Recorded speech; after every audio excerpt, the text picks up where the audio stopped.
All right, so welcome back to the Grip.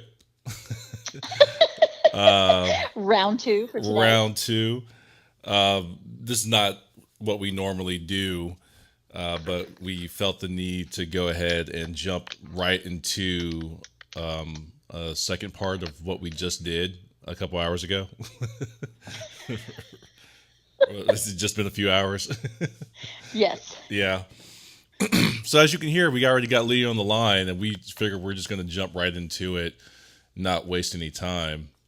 I guess let me start by saying, so I guess one of the reasons we're here right now is I want to be as candid as I possibly can about this discussion because I don't know, that's just kind of how I feel is the best approach is to just be as authentic and genuine as possible. What do you think, Leah? Just kind of like what's our approach to talking about this?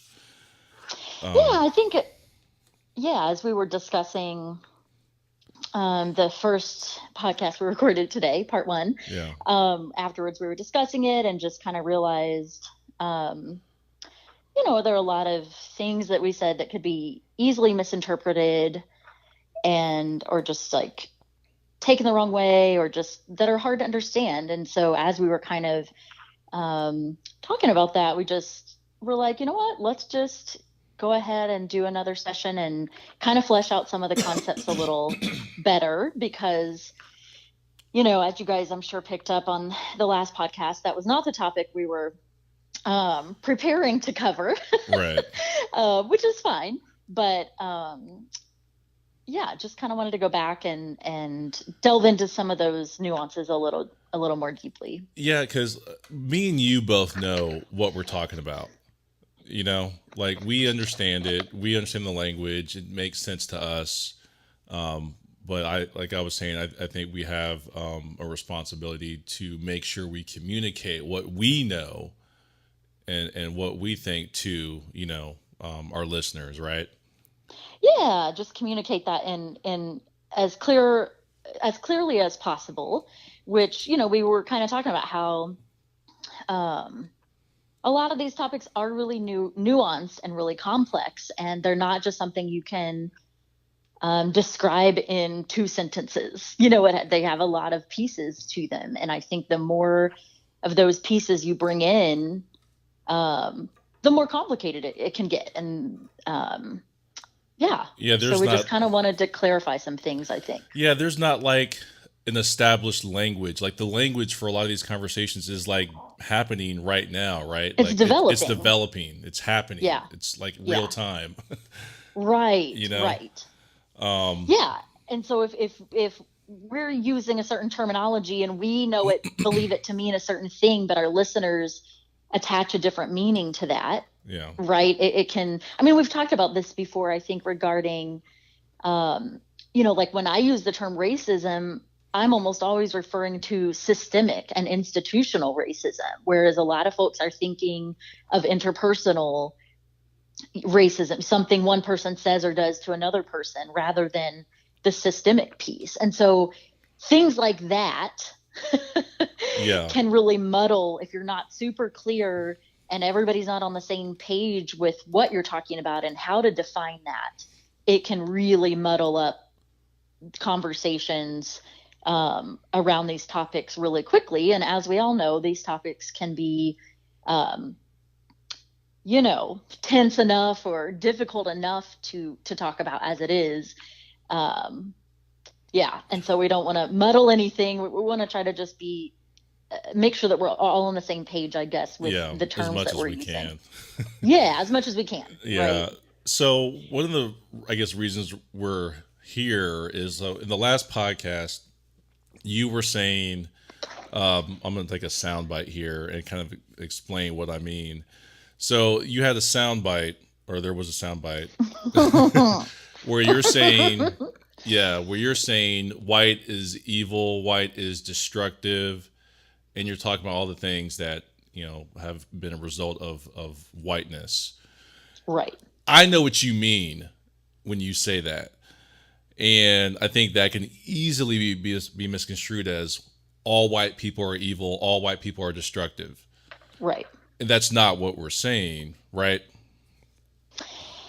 Yeah.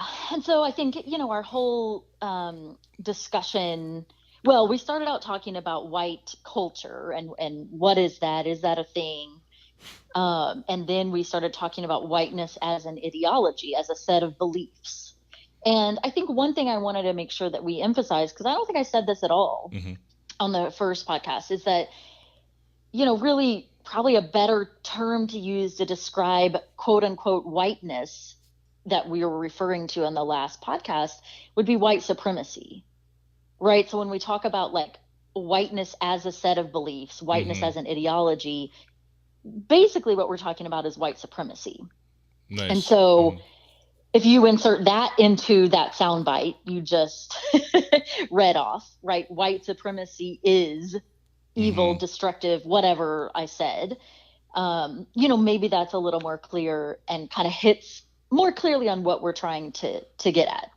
As I was like, there's no denying that white supremacy is evil. It's destructive. It ruins people's lives. It oppresses people. It's all in your face. It's all there. Like, I don't know if you just saw, but like, for example, Tiger Woods just won the Masters. Okay. Yeah, I saw a headline about that. Yeah, like it just happened, right? And he's sitting in the room there, and he's not African American. He's mixed. For those of you who don't know, I can't tell you what he's mixed with. His dad was black. I don't know if his mom was Chinese. I don't know I can't remember what his mom was, or that's beside the point. The point that he's a person of color, and he's sitting in the room at the clubhouse, and it's like 4 or 5 other white guys. And there's like this photo or a portrait of this white guy up on the mantle. And he's sitting there, and Tiger almost looks uncomfortable. And I could be projecting here, right? But he's sitting there, and he's in this room full of white people. And it almost seems as if he doesn't belong, And like, there's a young white guy that's younger than Tiger, probably like 22, 25 years old. I don't know who he was, some kind of amateur. And he's sitting beside him. And I'm just looking at this imagery, and I'm like, there it is, like that was created, like the white supremacy, like it's all about the benefit of white people. Like, I don't know in any way that white supremacy benefits anybody but white people. You know what I mean? Yeah. It's all for them, and that's not a good thing. That's a very bad thing, whether it's intentional or not. Right. Yeah. I got a chance in kind of the interim between our recording sessions here to go back. I wanted to kind of go back a little bit, back to some of the terminology that I just briefly mentioned in our last podcast, but I had a chance to kind of refresh my memory on some of that. And so if you guys will bear with me for the next just couple minutes, at first you might be like, why is she talking about all this? I don't understand how this connects, but just bear with me. And I'll like connect this for you, or help you connect it. And this is to kind of give a better foundation for, when we talk about whiteness as a set of beliefs. One of my questions, I don't know if other people have these questions, but one of my big questions was always like, where did this come from? Right? How did white supremacy get started? How did this become such a pervasive global set of beliefs, right? That so many people latched onto, and that impacted literally like every country around the world in huge ways, right? Where did this come from? We've talked about this a little bit on other podcasts, but I got a chance today to kind of like dig into it a little more deeply. And so I'm going to kind of walk us through this really quickly, or as quickly as I can, if that sounds good. Yeah. So I mentioned these like Caucasoid, Negroid phrases earlier. I think I mentioned a couple of those. Right. So I trace this back to where those terms came from. So basically, there was, and I'll probably butcher this word, but I think it's Göttingen School of History in Germany in the late 1700s. So it's this group of historians. They had a particular style of historiography at this university, and this became this school of history at this university became or is where history as an academic discipline came from. So they basically like kind of quote unquote founded history as an academic discipline. Right. And they also did the same for anthropology. Same thing out of this school, this Göttingen school. So these were so obviously like impacted the world, right? If they were the ones that, if like the academic discipline of history came out of this school, then obviously they had a major influence on the entire world, right? Like what school doesn't require history as a subject? Right. So what also came out of this group of historians, out of this school, was racial terminology. This was also the school that created this whole like scientific racism, right? So they were like studying these skulls and basically decided, so in the 1780s, they said we've grouped all humans into these three categories: Caucasoid, Mongoloid, and Negroid. And they had all these theories about who belonged to which group and why. And most of that was based on, you know, like physical looks and features, yeah. Skulls, anatomy. Some of it had to do with anatomy, that sort of thing. So then out of that, there was another academic in that group by the last name of Blumenbach. And so he believed that there were actually 5 different classifications of human races. And so that's where the term Caucasian came from. And then some other ones that we don't really, Mongolian, Malayan, like other terminology that doesn't really persist to this day, right? Like we don't use those terms anymore. But anyways, I'm basically telling you this because, you know, it's important to recognize that people developed these, you know, this isn't fact, this isn't truth. It's like academics came up with these theories, and then these theories became quote unquote fact, right? Like this is the truth. And then it was like dispelled around the world, right? Yeah. Like, and especially when you're talking about the very university that founded the academic disciplines of anthropology and history. So obviously, like, what an influence, right, on people everywhere. And so, I mean, over the years, these phrases have changed. Obviously, you know, language changes, it develops. But basically, everything I just mentioned was kind of the foundation for where the ideology of white supremacy came out of, right? So it's right. Like, first these people are like, here's how we group people, here's why these people are in these certain categories, and then out of that it was like, and here's why this certain group of people is superior to everyone else.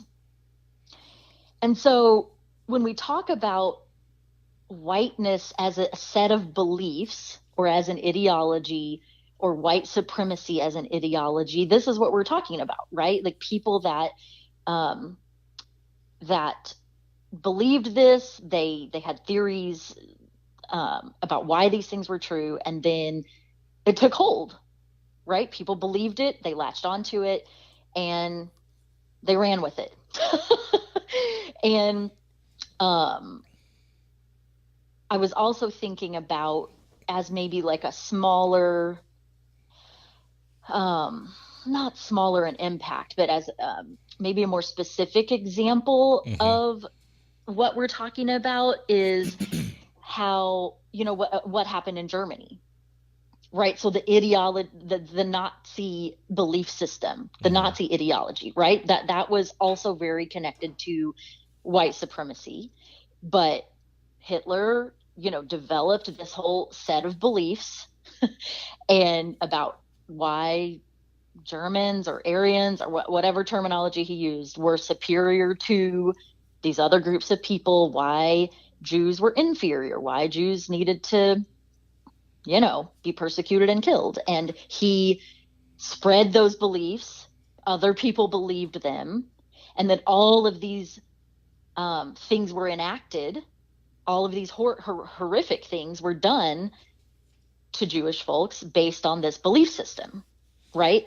So that's essentially what we're talking about when we talk about is the same pattern, right? When we talk about whiteness and we talk about white supremacy and how destructive it is and how evil it is, it's the same kind of pattern, a belief system that certain people developed, they spread it, people believed it, and then lots of horrific things were enacted based on that belief system.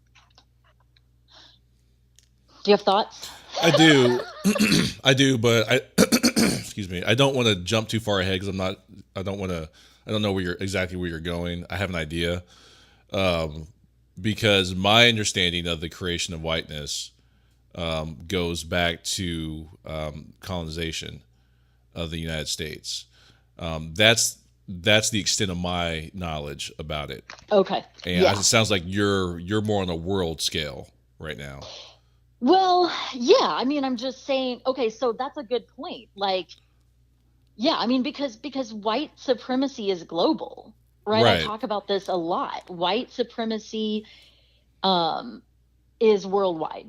It's not just in the US. I wish it were just in the US. It's not. It's everywhere. And so I guess I'm just kind of laying out the foundation of maybe, I'm not saying no one had these thoughts before this group of like German professors came up with this, but it's like, how do these ideas get spread? Right. Right. Like today we have like the internet and that's how a lot of like ideas get spread. But back then there was no internet. So I guess I'm just trying to kind of lay out like, here's where some of these ideas came from.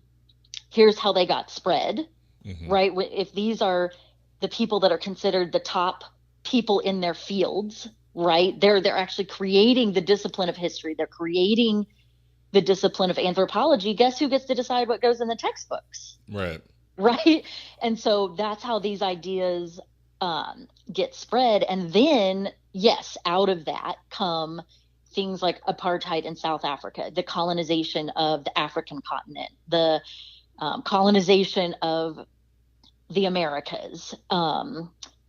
And something, I don't want to get us off on another bunny trail, but while we're on the subject, like people don't realize how connected certain ideologies are. Like, for instance, the people who created apartheid, South African apartheid, actually went to Germany and studied Nazi like ideology and also studied U.S. slavery and segregation while they were developing their system of apartheid. Yeah. They were, like learning. It's like, this is what we want to do. Let's look at other people who've done it and done it successfully and figure out how they did it. And then we're going to copy that. So these things are all, it's all connected. But to kind of bring it back to the US then, right? I'm guessing is what kind of where back to something that is more relevant, I guess, to most of our listeners. These were, so white supremacy and this type of belief system that we just kind of laid out, this was the belief system that the white folks who came to this country, these were the beliefs they'd been taught, the beliefs that they held, that they, were a superior. I mean, I'm not a historian. I'm not like, this isn't my area of expertise, but, I by that time, I think these ideas of white supremacy were prevalent enough in Europe that, people who went to the Cape Coast of South Africa, folks who came to the US, Columbus, like people Yeah. had already internalized these ideas of white supremacy. And that's what enabled, I mean, and it's evident when you go back, and I know most people have not done this because you have to be a historian probably, or be super interested in history to have done this. But if you go back and look at primary documents from Columbus, from these explorers, or from most missionaries, or from most, colonizers, and read the things they were saying and the things they were writing, you can tell. I mean, they say things like this, like, oh, the savage, or oh, The savage. That's the kind of point I you was know, getting to. you get all, or the heathen, some of it's like based on religious beliefs, or you get this terminology, Yeah. and you can tell. No, go ahead. I mean, Go ahead. you can tell by what they're writing, though, for those people that we have, preserved their journals or different things. So it's evident in their writing and evident by their behavior that they have internalized this belief in white supremacy, that they're better, and that justifies enslaving or killing. Or, I mean, I think it's just example after example of, oh yeah, that we killed the savage, we killed the indigenous person, and it doesn't matter because they're just an indigenous person, so who cares? Yeah, they deserved it. They come in hot, man. They come in like already looking down on the locals. Exactly. Like you said, that terminology, and then there's no and those beliefs. Yeah, there's no looking at them as equals. There's exactly. none of that. Just because, and we know this, just because they are living their life in a different way, they're speaking a different language. It's weird to me because you hear this today. Speak American. Exactly. I'm like, yo, right. American isn't even a language. Like, what the fuck are you talking about? Right. Like, right. Why they're just looking down on them immediately, and like, there's no equality, there's no equal, there's no, that's a human living their life different than ours. Yeah, dehumanization. Yeah, that's exactly what it is. It's instant dehumanization based on whatever, being of a different religion, having a different skin color, being from a different country, whatever the case may be. Yeah, that's where you get a lot, in my understanding, a lot of cognitive dissonance. You know, because how do you justify treating another human that way? Exactly. How do you justify it? Well, if you think you're better than someone, or you think all people who look like this are criminals, or, rapists, or they're or just not as worthy, you don't even have to look at them as if they're dangerous. But if you just think they're not as valuable, right? They're just not as valuable as a human being as I am. Yeah. Because of X, Y, or Z. I mean, and you see that today, not to take it here, but beyond race with classism, poor people. Yeah. Well, why don't they work hard? You hear it. It's all there. Yeah. It can come out because of a variety of factors. Yeah. But yeah, so when you get a group of people that has come to, since, we're talking about the US now, although, like I said, this happened around the world, but you get a group of people that comes to a new land and already, I mean, I say new land, the land isn't new. They come to a new place. Right. It's new to them, right? And they already hold ideas and beliefs that they are more valuable than the people who are already there. And so inevitably, if you look at someone as less valuable or less deserving of respect or inferior, you're going to treat it as such. Right. Or you're going to treat them as such. And so that's what happened in this country. Like I said, we don't like to use the word colonizers, but that's really what folks, I mean, they were called the colonies, right? like they established colonies in this country. So we call the places they established colonies, but we don't like to refer to the people as colonizers. Yeah, because it's looked at today. Because it has a negative connotation. Right. But I'm like, well, what were they? If they established colonies and like killed, like took lands from the people who were already here and killed them, they were colonizers. Come on, we got to be honest about our history, right? And so colonized this country. And, you know, I did think about something I said on the last podcast that I probably need to take it back a little bit. So here's what I'm going to take back. And I don't even remember. I haven't gotten to listen to our last podcast yet, so I'm not even. That's only been up for like an hour, so I know I can't even remember exactly what I said. But if we're separating, you know what? I don't even want to. Let me not go there yet because I'm just going to confuse. I think I'm going to. Yeah, I know what you're getting ready to say, and yeah, we're not there yet, right? Yeah, I don't think we're there. Okay. Yeah. I'm getting ahead of myself. So we had people that came here, they colonized this country, and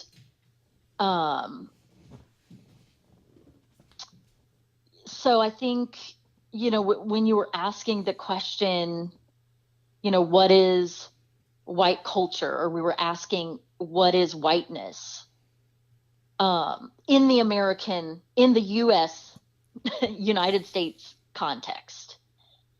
I think when you have oppression, you know, colonization, genocide of Native Americans, enslavement of Africans, when you have all of those things as such a huge like factor, like one of the main parts of your story, you know, it's like you can't get away from that. Like the effects of that that's not something you can just sweep under the rug and just be like, oh, well, that's over now, and that's not a part of our history, or that's not a part of our culture, or that's not a part of us, or we had nothing to do with that. It's like all of that was way too pervasive and way too deep and way too long, right? Centuries. We're talking centuries for that to just be like, okay, that's done. We're done.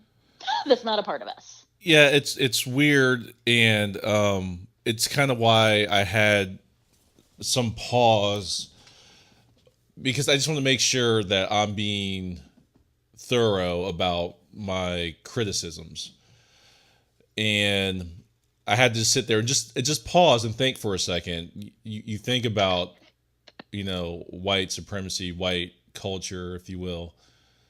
And if you find something positive, for example, like someone might say to you, this is the land of the free and home of the brave, because you hear that a lot, right? Uh-huh. Okay. How did we get that? Okay. And how is that even true? Right. I mean, my response to that is like, land of the free for whom? Free for who? Right. Who had freedom? What do you consider brave? Like, let's not sugarcoat this. If you consider genocide and colonization and slavery brave, then right, we got to talk about that, because that's inaccurate. And right. Then, like, so but they'll say like, this is, I hear this a lot, like, this is a free country, this and all that, and like you make the point, for whom? Yeah. It's not. This is a free country, right? Okay, being technical, we are free.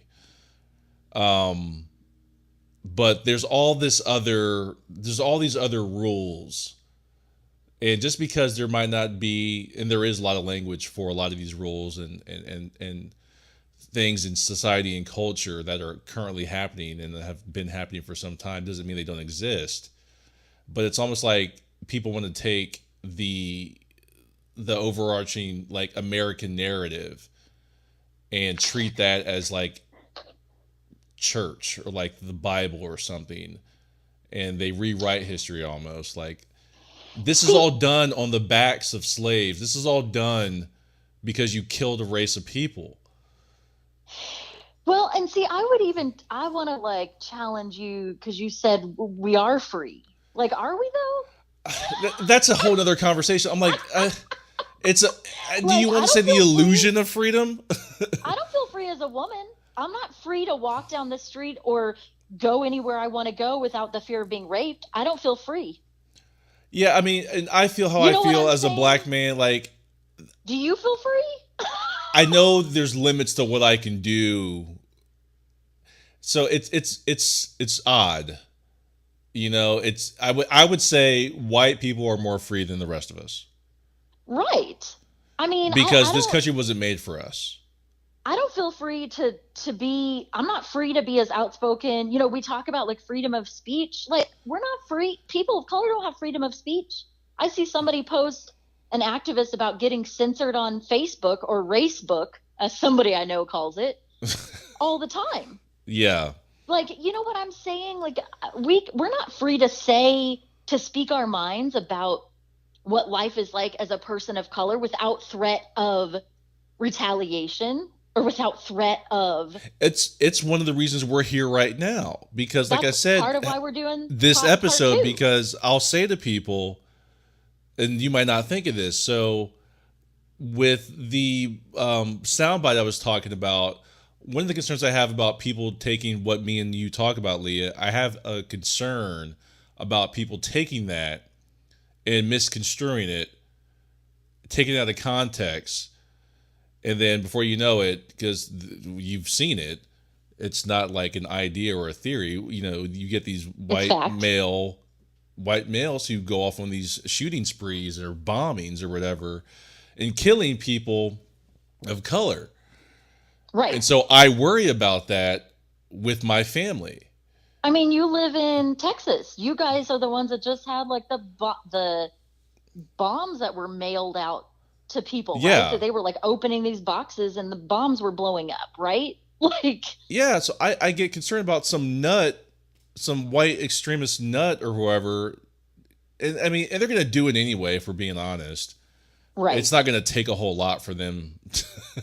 They're already on the verge of that. If they're already there, yeah. Right. But just saying all that to say, back to your freedom point, no. I mean, not as much as white people feel free. I'll say that. Right. That's the best way I can articulate it. Yeah. Yeah. I mean, exactly. You know, go ahead. Yes, I think something else that kind of came up, unless you have anything else to say on that topic. No, it's more connected to, like you're saying, are we really free? You know, you take the Star Spangled Banner, and you know they don't sing the next verse. Yeah. You ever read it? Yeah. We talked about this before. Yeah. So, and then you hear, I've had people say to me, "Well, if it's not so great, we'll leave, Matt." Right. If that's not the laziest thing in the world to me, I'm like, leave. Like, where are you going to go? Where am I going to go? First of all, this is as much my home as it is your home. As it is yours. Right. And I could almost argue maybe it's more. Right. That's how the White House, damn it. You know what I mean? Like, black people, and not just black people, you know, you can elaborate more on this, because we talked about, like, I think you said the Chinese Transcontinental Railroad. Right. And yeah. We were a part of the economy that built this country. Right. Like, how much has been built in this country and been done in this country based off the profits of cotton? Exactly. Like, the whole U.S. economy, wasn't it at one point, like, yeah. based on cotton? Which was, we all know who was, like, labor and dying for that, right? Black folks. So, yeah. Yeah, and you hear these things. Well, my grandfather or my great grandfather, they died in the soil of this land and all this other stuff. And I'm like, just because we weren't in, because they want to maybe reference just the Civil War. I'm like, no. Beyond the Civil War or before the Civil War, all the blood, sweat, and bodies in the ground from just building this country. Right. We're literally in the ground. You know, like it's. So I can say I can almost make an argument. It's more ours. And I mean, I hate to sorry that I keep doing this, but again, this is around the world. Like, I'm literally right now, I'm researching like a couple of cousins and I have been talking about um, going on vacation together for like years, and it just hasn't worked out for different things. Things have come up, money runs out, whatever. It just hasn't worked. And so, but we're kind of talking about it again. And I've been looking at different countries, and I kid you not, almost every single country that I start looking into, it's like before you know it, you're reading about, oh, the colonial charm of such and such city. Oh, the beautiful colonial architecture. And I'm like, I don't know what the fuck that means. Yeah, you're Like rewriting history. these things we romanticize today as it's like that was not, no, there's nothing beautiful about colonial architecture if you really know the history behind that. It's like somebody brought up one time, it's like all these white folks getting married on plantations in the South, Yeah, that's nuts. right? Like people are, they get married on a former plantation because it's beautiful. And it's like, are y'all crazy? Like, Wait. do you know what a plantation, do you know what those were? What that represents, the history behind these? And now you're going to get married there and have a celebration on that soil? Yeah, that's I foul. mean, That's foul. That's it's foul. disgusting. But That's this is foul. how, like, things that are evil and ugly and awful, when it's looked at from the wrong person's perspective, or a perspective that doesn't want to think about history or doesn't want to know or think about those things, it can easily become romanticized and, you know what I'm saying, just like shoved under the rug. Yeah, And really, there's nothing about it that's okay. yeah, You this know? lady, I actually had a brief interaction with this lady on Facebook a few months ago, and she was trying to. She's a realtor, and she was showing off this apartment, and she was like, "Look at these beautiful plantation blinds." Yeah. And I was accused. I brought it up. I was like, you know what? I know that's what they're called, but no. But no, I'm good. Okay, and then I'm accused of being oversensitive, Right. and I'm like, no, no, I'm not. I No, mean, that's, no. you know what I want to do to that? I want to take a photo. I want to take a photo. You should take the photo of your great grandparents or great whoever they were Yeah, that were enslaved, yeah, and be like, shove it in somebody's face and be like, this is what this looked like. yeah, Is this being overly sensitive that I don't want to glamorize or romanticize this? yeah, Okay, then get it together. yeah. Right. Fuck your But I think, plantation blinds. I mean, Okay. seriously. You But I know. mean, this is what we do. This is what this country has done to our entire history, is this: romanticize, shove it under the rug, change the narrative to where everything's okay and we just need to move on. Just need to move on. But it's like, no, how about an actual, like, you can't move on from something until you acknowledge it and take accountability for it and think through it enough to see, to really wrestle with the horrors of it. Yeah. You know what I'm saying? You can't just make a decision like, oh, we're done with this and we're going to move on. Like, no, that's how things get repeated. Yeah, it's how I talked That's how about. history repeats itself. It's how I made that reference in that other episode where it's like people saying they want the results of the workout without the workout. Yeah. That's the only thing I could think of to compare it to. I'm like, just because you want it does not make it so. But I think that's the approach. Um, when I say this country, it's like, I hate using terms that are so vague, right? But like the educators, the people who've written the textbooks, the people in government, the presidents, the people in law, people in positions of power, It's so media, people that disseminate it's knowledge. it's so ingrained in our society and culture. I don't know how long it would take to unravel that. Just to unravel it. And I'm not talking about Unravel it meaning bring a more truthful narrative To it. Yeah, have an to the honest forefront. conversation about what everything really is. Well, Like that I would mean, take decades. I feel well, like. I don't, yes, yes, I agree that it takes time, Hmm. but I think, and I'm going to be just completely blunt here, I Hmm. think what it really takes, because white folks are still the majority, the demographic majority in this country, Hmm. and they are still the majority of folks with positions of power and with money, right? When you look at the billionaires and you look at the millionaires, most of them are white, right, in this country.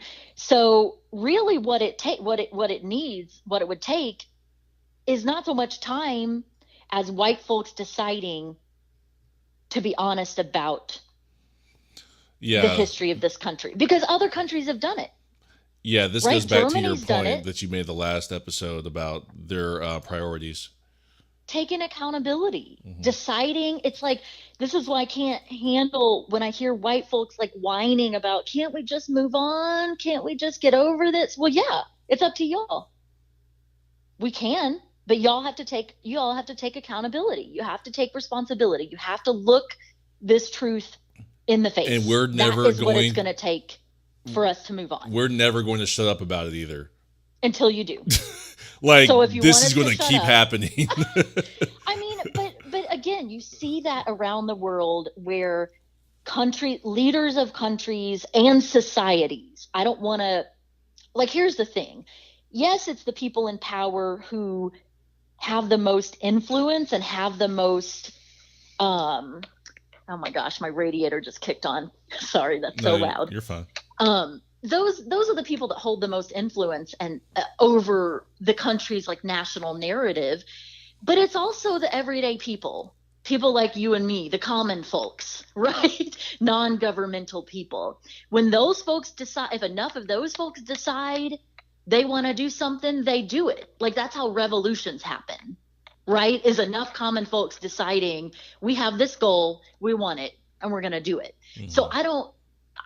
like I don't want to put all the weight on and the responsibility on the president or the people with power. Yes, it should be there, but it should also be in the hands of our podcast listeners and everyday people, Hmm. right? If this country decided, you know what, we want to face this so we can move past it, and enough people decided that, it would happen. But Yeah. I don't think most white Americans, and this isn't just an opinion, like, we see this playing out, right? Most people are not wanting to face this history, and therefore I don't think they really want to move on in a way that has integrity. They want to move on in the lazy way, right? Like, let's just forget this happened. Hmm. But they don't really want to move on, put in the work that it would take for us to be able to move on. Hmm. And this is why, I think I have on our list at some point to talk about our podcast ideas list, to talk about how white supremacy negatively affects white people. It's like, there are negative effects for white folks, and they feel that. They feel the tension. They feel even when we're talking about some of your friends saying, oh, like, I'm scared to criticize the Black Panther movie because I don't want to be seen as racist, right? To some degree, they feel the tension. There are some It stifles consequences. their growth. Yeah. And there are some consequences, but not as many, of course, as for people of color, not even close. But, there are some even self-serving reasons Yeah, they they why white they folks, benefit from. They're in power. They benefit right? from that. Yeah, they benefit from the power and the privilege that whiteness affords. But Why I would you? guess what Why I'm would you? trying, Why would you give why would that you want to up? give that up? Right? Exactly. But I think, looked at from a different perspective, there are actually reasons why you would want to give some of that up. If people valued peace and, harmony, and being able to have friends of different races and learn from each other and learn about different cultures without there being Sharing. all this tension, right? And this quote unquote sensitivity. right? Like to just be able to like coexist, or without there being, you know, like uprisings or protests or riots, or, you know what I'm saying? Mm-hmm. Gun violence. It's like that's like those shooters we're talking about, Mm-hmm. like these white supremacist shooters, that's affecting white folks. Yeah. That's not just affecting people of color.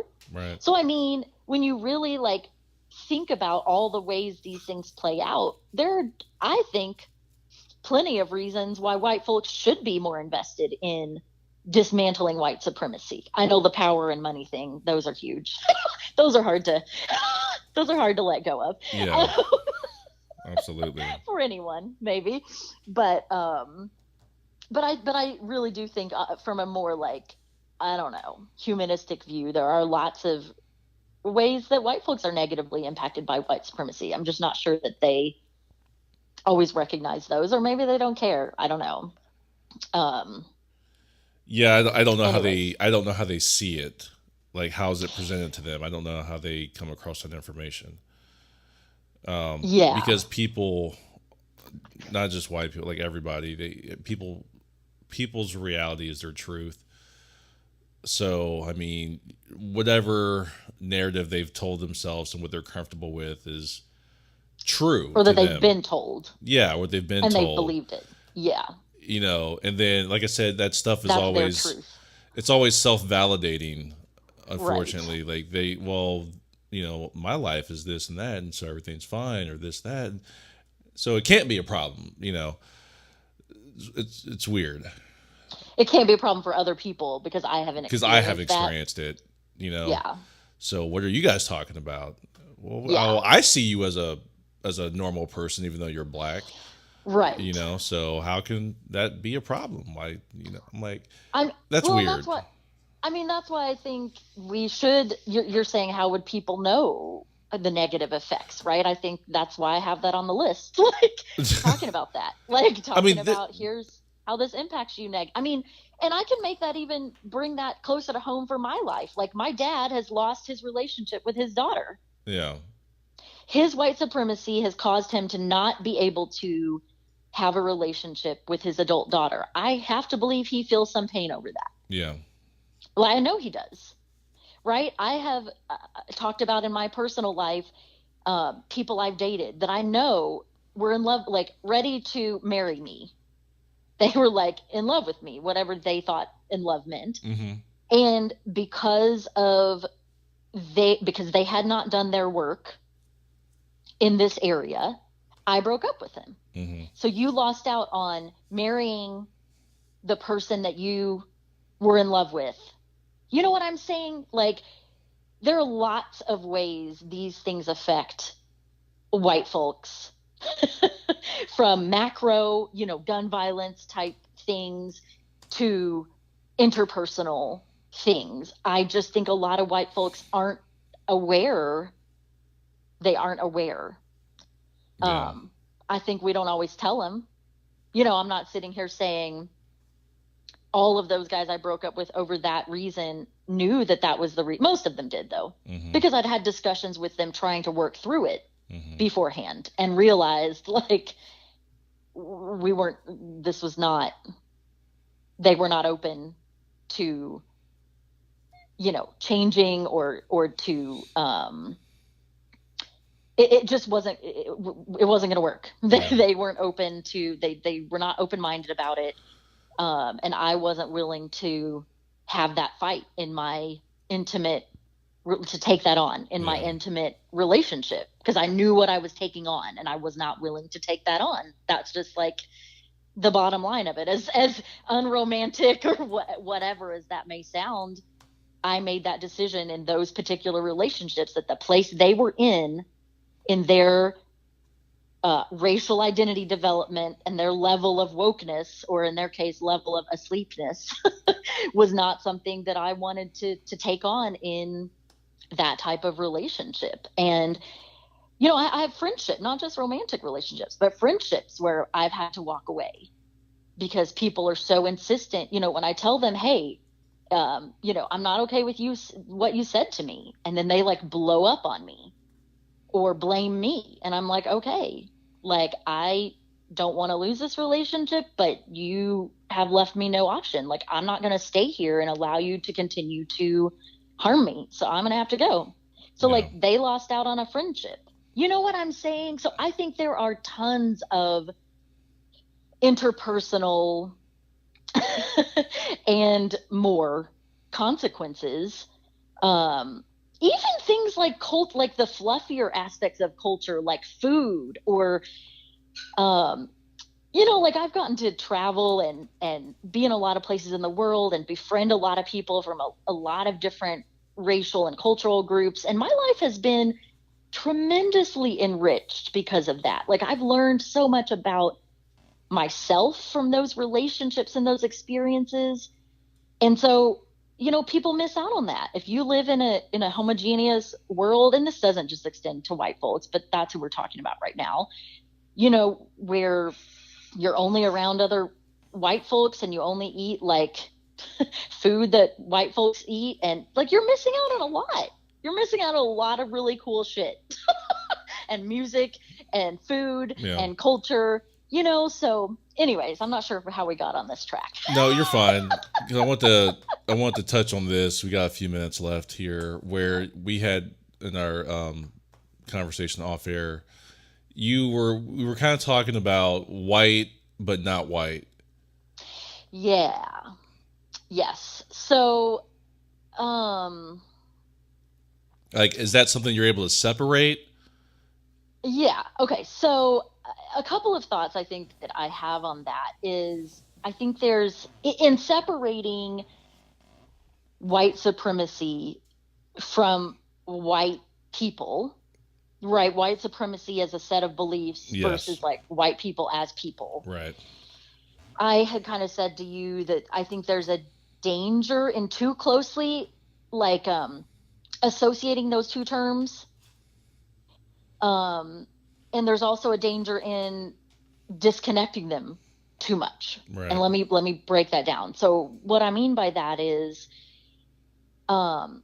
we can't, as we just spent an hour talking about, we can't disconnect white people, who we term white people, from white supremacy, because that's so ingrained in the culture and the history of white folks, especially in this country, but in a lot of countries, that you can't fully separate those, right? Those ideas, those belief systems have been passed down, whether that's through parents, grandparents, other friends or family, whether that's passed down through media or movies that's created by white folks, right? These ideas are being culturally passed down. Right.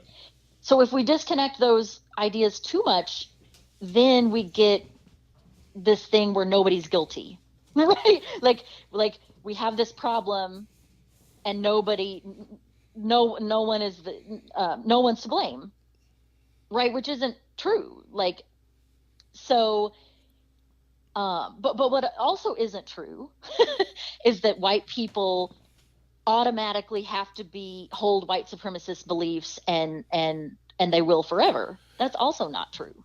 I think that right there is where a lot of weird, uncomfortable conversations are had. Like right there. Right. That's like a huge thing you just said. Right. So, yeah, I mean, I think everyone has potential to change. My thoughts, and something that got me in trouble before, but my thoughts are that, white supremacy is so, like, this culture, U.S. American culture, is so saturated in the beliefs and ideas of white supremacy that we all ingest them, white people and people of color alike. Anybody in this country, you cannot escape, right? Drinking some of that in, breathing some of that in. Right. And I think white folks, the most, right? Because, just because of who they are and you mean the color of their skin? Well, no, because people of color have other things we're experiencing, right? And other perspectives that show us. So, like, if we like if Matt, as a black man, see something on a movie that is showing all these black men as like drug dealers and thugs, you have information to combat that. You're like, well, I'm not that, and a lot of other black people I know aren't that, so that's not true of all black men. Right. Whereas I think there's a lot of white folks that don't have, they're just like taking that in without realizing that's what they're taking in, and maybe without alternate knowledge, if they're white folks that don't have black folks in their lives. And that's where they're getting their idea of black folks, is from these types of movies and images and stuff. They're gonna be more susceptible to believing those messages, right? Okay, right. And so, anyways, but back to the point.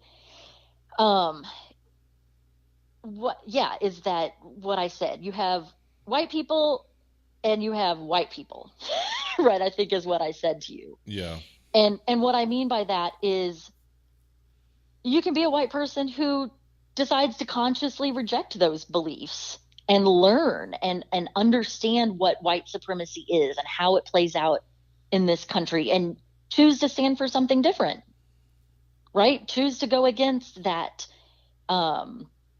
that kind of cultural norm, these like beliefs that are so pervasive.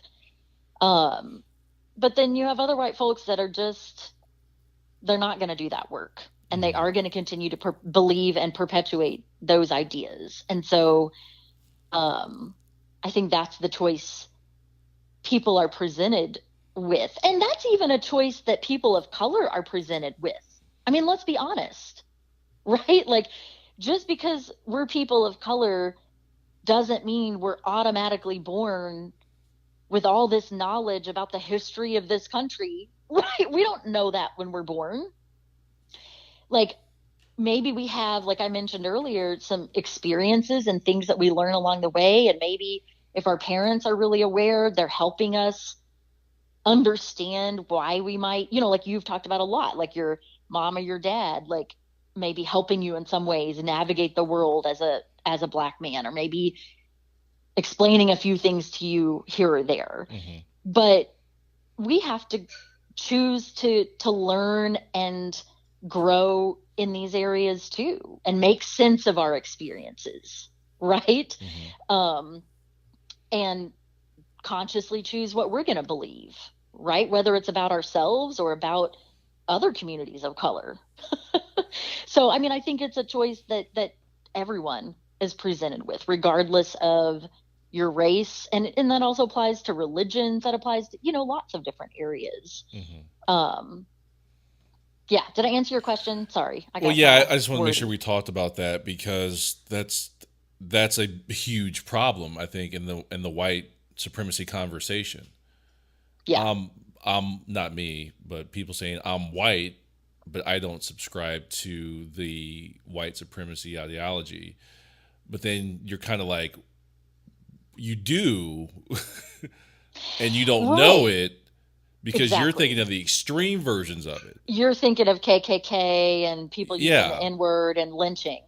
Yeah, and I'm not saying that makes you a bad person. What I'm saying is it is unfortunately you got work to do. Part of the problem. Because of the society we live in. And I'm personally not judging you for not. I'm not gonna give you shit about that. If me telling you this, and a light bulb goes off in your head. Yeah. I don't know your life. But if you give me pushback. Yeah, which I do expect some pushback. It's just part of the transaction for me. Yeah. But I'm like, what do you do? Because like I've had these conversations like with my sister-in-law where she deals with things, and kind of my tactic in not just dealing with the white people, just with anybody. When you present them with new information, they're always defensive. That's the first thing they do, right? Is pop, pop, pop, pop. And they're defensive and they fight back. But so I'm like, I like to take the and this is me. I know, not you, Leah. So I like to move. I catch more flies or bees with honey than vinegar. Yeah. So I'm like, if you give them some information that they can digest, walk away. Let them fight you a little bit. I've even seen it to the point now, and I really, damn it, like this is a I'm really giving away something here. But hopefully somebody can take this and do something with it. I've seen it where I've given information to white people about a number of things. It could be racism, civil rights, police brutality, whatever. I've given them information about the situation, another perspective, in a way that they could digest it. And they'll give me some pushback and they'll fight with me, right? Over time, I've had them turn around and present my argument back to me as if it was their idea. Yeah. And I'm like, you see? Yeah. Like, you can educate them. You eventually came around, even though you may not admit it. No, they'll never admit it. Yeah. Never. Yeah. I don't know if I should have said what I just said, but no, you're fine. I don't think you gave anything away. But it's a thing I do. Yeah. It's like an active thing I do. But I think that's how it works in, lots of areas. I mean, I've said this before. I've gotten defensive before. Yeah. I still could at any moment when presented with some sort of challenge or, I think it's hard not to, I think partially it's a human nature thing that a lot of us like do when we feel like something is coming at us more strongly than we were ready for, right? Or that we more strongly than we wanted. And yeah, even you mentioned, I know you're not like that, Leah. It's funny because I actually am more like what you're saying when I'm in person. Forgive with me someone. for projecting on you. No, it's okay. It's funny because I have like the way that I conduct myself, like in my conversation with you on this podcast, because in this conversation, I feel like I'm having a conversation with another person of color. I am, right? So I like, or like when I post stuff on Facebook, I'm like, Facebook's mine. I'm not like performing for any sort of audience. I don't have a goal of like educating white people on my Facebook. Like I don't really have a goal of educating white people in my life, period. And I think that's part of why I go in. Like my goal is just to be truthful and be authentic. And if white folks can learn from me, great. If that's too much for them, then I get it. Like I'm not everybody's cup of tea. But I think it depends on what your goal is. Like if your goal, Matt, is to like educate some white people in your life, like that's great. But I think I came to the realization that in this subject matter, like I don't really do well with like people that are in like, and I just broke it down into grades. This I may get in trouble for saying this, but when I kind of like jokingly tell people like I don't want to deal with 8th grade or under. Like, give me the high schoolers or above. Kind of how, like, teachers have a certain grade that, like, some people can deal with preschoolers. They love it. Other people are like, if you put me in that room to teach preschoolers, like, someone's going to die. Like, this is not going to work. Like, everybody has, like, a niche, right? And I think for me, like, my niche is just with people that are at that place where they can be more straightforward and give less pushback. And be more in that place where they're like, yeah, I have a lot to learn and I don't love that, but I've accepted that. Like that's more my niche. And I think we need people on all of those levels. Well, yeah, that goes back to that thing we were talking about where we can't have everybody doing the same thing. Right. We have to attack this from all kind of fronts. And like, to be honest, I kind of wish I had more patience for people that are still in more of those defensive modes and still like, don't know how much they have to learn yet because the majority of people are in that place numerically. Yeah. Right. Like that would reach more people probably. So I have a lot of respect for people that have the patience and the skills and the whatever to kind of deal with that level or people in that place effectively. Well, let's do this. I'll soften them up for you. All right. And then send them to me. And then I'll hand them off over to you. And I think, but like I said, I think when I'm in person with someone, it also plays out very differently because I'm much more able to cater my responses to where I'm sensing they are. Mm-hmm. Whereas when you're just talking to a mixed audience, like on this podcast, like, you know what I'm saying? Like, I don't know who's listening. I don't know where people No, are, it's I weird. guess. Yeah, because we're not talking to them, but we're talking to them. Right. But we aren't seeing their responses. We aren't hearing what they're saying back to us. So this is kind of a different, It's you different. know, It's yeah. but I think I do have a tendency to go in. People know that. And I think, I don't know. It just is what it is. I don't love it. I don't hate it. It just is me. And I know, yeah, it has pros and cons to it. Yeah. And that's just that, So you yeah. know? Well, do you have another thought? I don't want to stop you. Um, I don't think so. Yeah, kind of the point for me of kind of doing this additional episode is I want to deliver the truth. And like I said, this is me, Leah. Again, which is fine. But my goal here is to deliver the truth in a digestible way for a number of reasons that I won't get into. Me and you have talked about a little bit of that, off air, and I even mentioned some of it. There's a matter of safety. There's a number of things Yeah. that play into my thinking there. Is to Yeah. deliver it in a digestible way for people coming into it at that stage. You're saying, no, give me the college educated ones. You mean people at like a earlier stage of Yeah. understanding? Yeah, Okay. and me and you never even really talk about that, to be honest. Like We haven't talked. We about don't it. talk about because we're talking to somebody, Right. when we're doing this. But that's funny. Me and you've never really talked about that. Where like, who are you speaking to, and then who's our target who audience? am I speaking to? And right, exactly. we're speaking to different, I think, people, different groups. Yeah. Yeah. But that's, I think that's to be expected though. Like with anything, is you don't know where people are coming in at in life and where they're at, and there's really no way to know.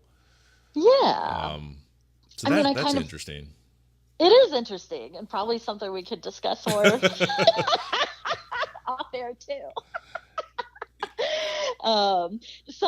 Just one more thing I want to say on this. I might be beating a dead horse, as they say, but something that kind of, I guess, where I am right now, it's been a part of my journey too.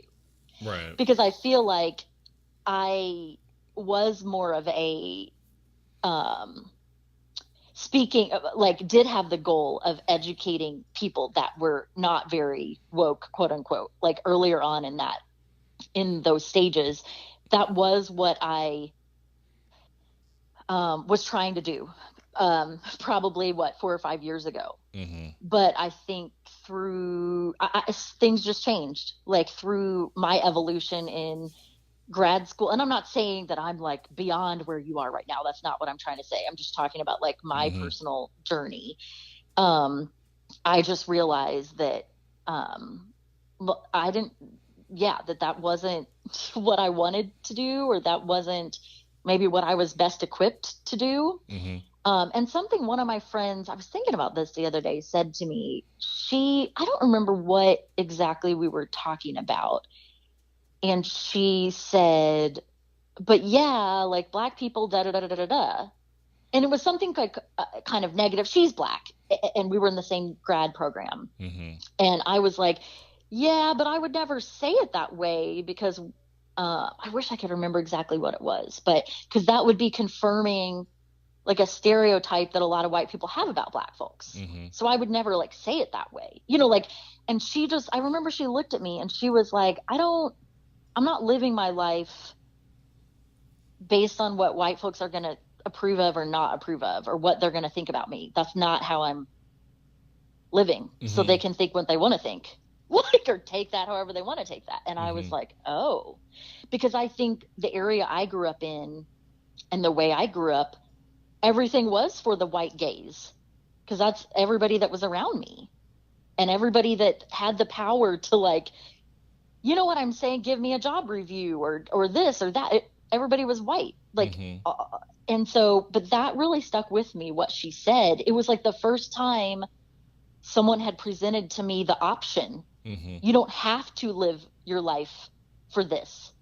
You can actually live your life the way you want to, or live it differently. Yeah. And so just different experiences that I had like that made me start to do things in a different, like live in a different way, or speak in a different way, Mm-hmm. or so that's just yeah, that's No. kind of what's led to where I am today. Yeah, and I promise I'm not blowing smoke up your butt. Like I really do honestly, wholeheartedly believe we need that. Yeah. We need people at attacking this on all fronts. Yes. And I We have to also have that, in my opinion. fully agree that we need people who are also trying to reach people that are just coming into this, or Yeah. newer to this. We need those too. So everyone's needed. Oh, what a lovely wrap up. Oh. How sweet. There was. Well, I mean, we're at our time here, but Yes. there was one more thing I kind of wanted to kind of touch on, because I don't hear it talked about a whole lot. Okay. And I kind of thought we were going there early on, but I don't know Oh if no. we got distracted and went somewhere Okay. else. And we don't have to do that now. But like the invention of whiteness, as far as America's concerned, that I don't think a lot of people know about that, white and black.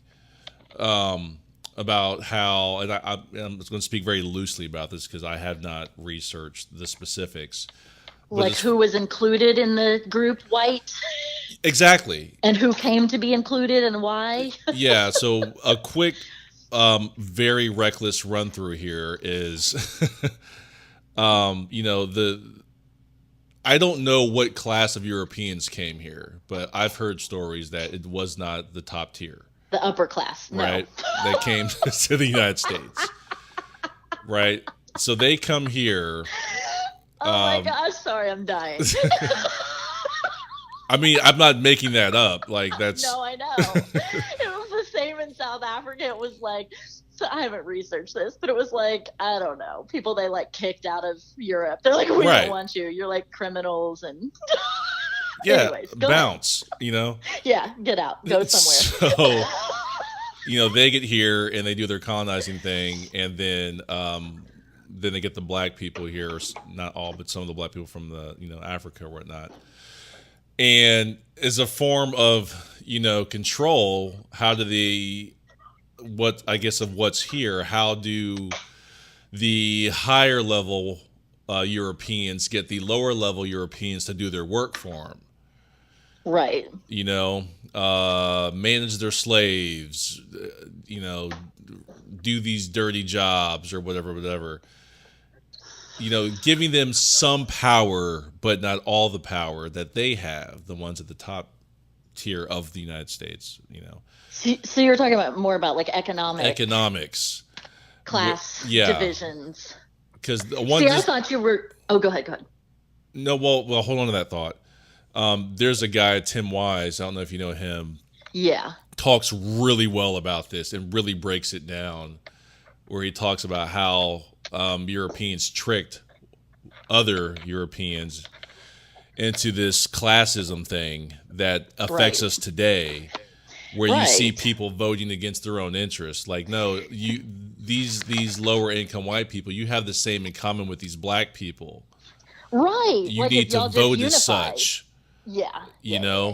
But the lie that's being told is you're white. Right. Okay, so you're better. And it keeps the division.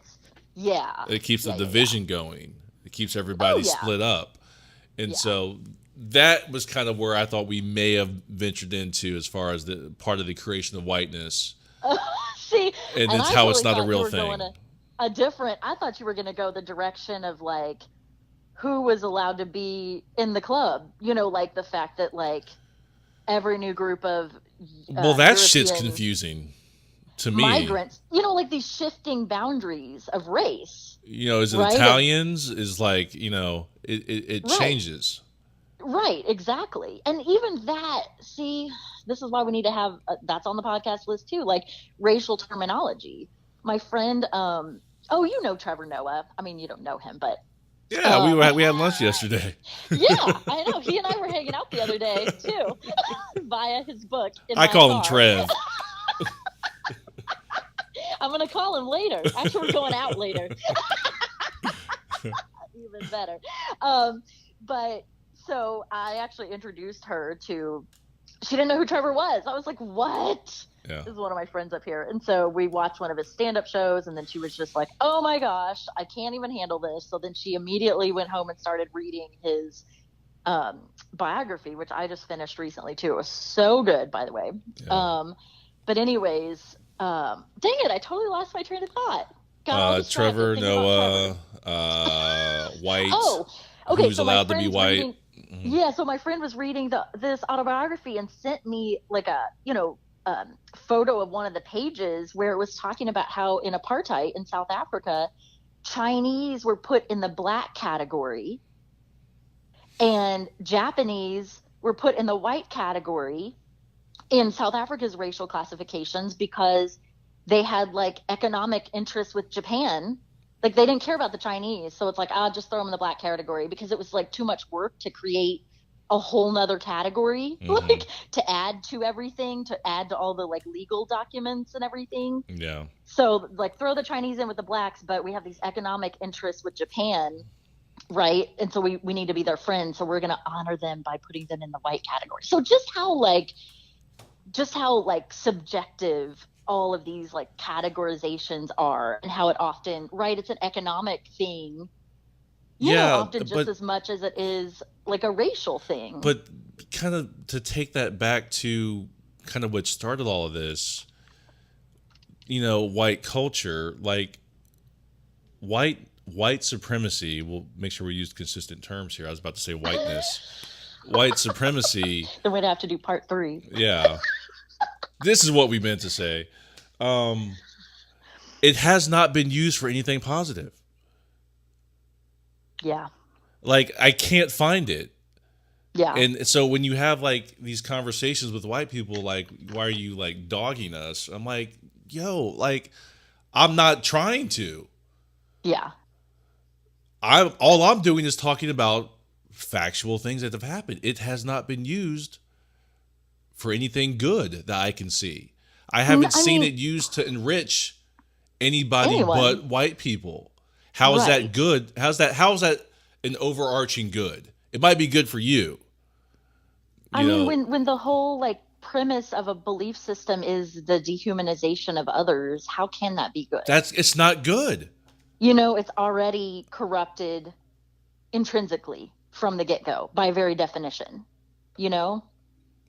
That's a harsh truth. Yeah. And it's one of the things I'm saying. I try to deliver that information in a digestible way, but I don't know how you deliver that one. Without it hitting It's, wow. hitting hard. I mean, and that reminds me of the quote I said to you earlier when we were on the phone from that there's a local pastor, David Swanson, that has a church pastors a church on the south side, and I follow him on Facebook. He is writing a book now. It's about to be published or maybe was just published. But he's white, but very involved with anti-racism. As somebody who's learned and taken that knowledge and is now using it to try to work towards, anti-racist goals. And he said something, and this isn't a verbatim quote, but he put something on Facebook that was something to the extent of white people can be redeemed, but whiteness cannot. Right. And that's getting at everything we've been talking about, right? Yeah. Like white people you can unlearn these things. You can reject what's been fed to you by this society, what's been taught to you. But the actual white supremacy, the ideology of whiteness, it's intrinsically corrupted and and dangerous and Yeah. been used for, yeah. I'll try to stop with this. I had a white guy say to me once, um, I think not in any kind of malicious way. I really believe that he was genuinely asking. He's like, "Why can't I say white power?" Okay, he's like, "No, but hold on." Because he's like, black people say black power, and this and all that.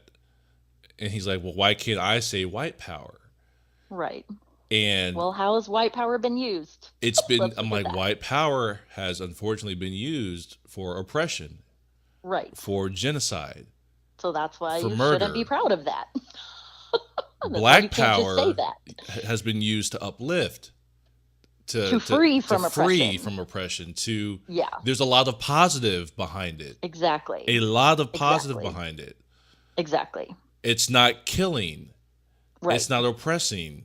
It's not doing that. And I'm like, that's the obvious, difference, but not obvious to some people, clearly. To a lot of people. I'm like, that's why you can't say that. And you have your ancestors to thank for that. People. Oh, sorry. No, I'm saying you have your maybe not directly that individual or those individuals, but you have white ancestors to thank for that. Yeah. For getting you into this mess. That could be changed maybe someday. I don't know. Right. I think that's something a lot of people don't. Because I think that's pretty common to hear. Or like, why do they have Black History Month and we don't get a White History Month? I think you every hear day those is White History Month. Questions all the time because people are assuming that it's acontextual. It's taking these things out of their context. And that you can never do that with anything. You can't take things out of their context and expect it to make sense, right? Yeah. It always has to be in the context. And so, but I think folks they don't know that's what they're doing, but they want to just take things at like, quote unquote, face value. But it's like, that's not how words and history and terminology. You can't cherry pick. It all has a history. What's that? I said you can't cherry pick. You got to take all of it. Yeah. Because I get a lot of that. Of it. And you have to be aware of it too. Yeah. Yeah. Okay, we better wrap up. Yeah. We got a long episode. Yeah, and I'm in the process of editing 2 right now, so I got to finish before Game of Thrones comes on, Leah. Oh, yeah. And I got to go somewhere. Okay. No, I'm kidding. I don't really have anywhere to go. This is what I was joking to you about earlier. I got all like dressed up and had my makeups on and everything, thinking we were filming the just to kind of record today. Yeah, give so I gotta go somewhere. The listeners an update on that. Because we brought that up, but we didn't really, I guess, finish that. But we're trying to get Leah's, we're trying to get video. We're trying to work her into the podcast video that I put up on YouTube and on Instagram and Facebook.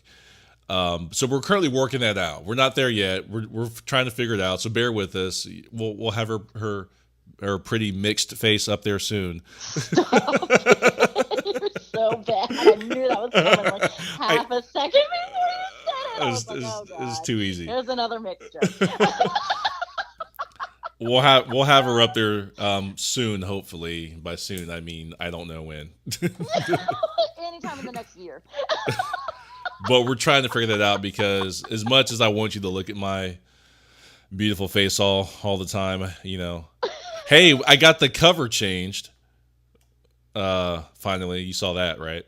Yeah. Yeah. So I'm happy awesome. about that, and less heat from your supporters and your fans. My friends, like, where's Leah? How come she doesn't get equal space on this photo? Yeah, I'm like, I started this podcast like 2 years ago. Right, she wasn't around then, so back off. Okay, I can right this wrong, so. Give me some time.